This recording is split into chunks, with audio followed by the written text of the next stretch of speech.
Nuranə, hər vaxtınız xeyir olsun. Bəli-Abşeron rayon Güzdək qəsəbəsindəyik və səhər saatlarından etibarən ambarda yanğın hadisəsi qeydə alınmışdı və Fövqəladə Hallar Nazirliyi tərəfindən yanğının söndürülməsi istiqamətində işlər sürətli formada davam etdirilirdi. Hətta əraziyə bir neçə su maşınları da cəlb olundu ki, rahat formada tez bir zamanda yanğın lokallaşdırılsın və artıq rəsmi olaraq Fövqəladə Hallar Nazirliyindən aldığımız informasiyaya görə yanğın tam formada məhdudlaşdırılıb, ancaq tüstülənmə prosesidir və budakı söndürülməsi istiqamətində işlər aparılır. Sadəcə hava küləkli olduğuna görə biraz onların işində ləngimə baş verib və qeyd eləmək istəyirəm ki, biz tam yaxına gedə bilmirik. Çünki polis əməkdaşları təhlükəsizliyimizi təmin etmək üçün icazə vermir, amma ərazidə çox sayda yanğın söndürən avtomobillərini görmək mümkündür. Hətta mən deyərdim ki, bu tərəfdə 4-5, arxa tərəfdə isə nə qədər yanğın söndürən avtomobilin olduğunu görə bilmirik deyə bilmirəm. Eyni zamanda təcil tibbi yardım avtomobillərdə yer alır ki, əgər ərazidə tüstülənmədən bir zəhərlənmə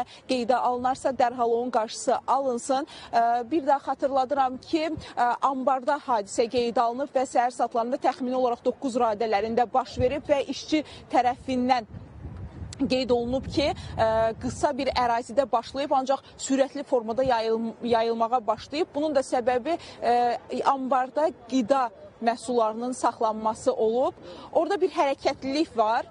Amma biz yaxınlaşa bilmirik deyə başa düşə bilmirəm oradakı hərəkətlilik nədən ibarətdir və biz bundan öncəki buraxılışımızda sizə tırlar vasitəsilə hazır vəziyyətdə olmuş, yanmamış məhsulların da ərazidən çıxarıldığının şahidi olduq. Eyni zamanda işçi qüvvəsinin də polis əməkdaşları tərəfindən ərazidən çıxarıldığını da göstərməyə çalışdıq ki, onların hər hansısa birində bir zəhərlənmə, tüstülənmə hadisəsi qeydə alınmasın.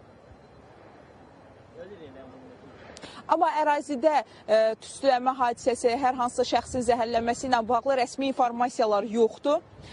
Çünki işçilər, daha doğrusu yanğın söndürən əməkdaşları səfərbər olublar ki, yanğının tez bir zamanda qarşısı alınsın.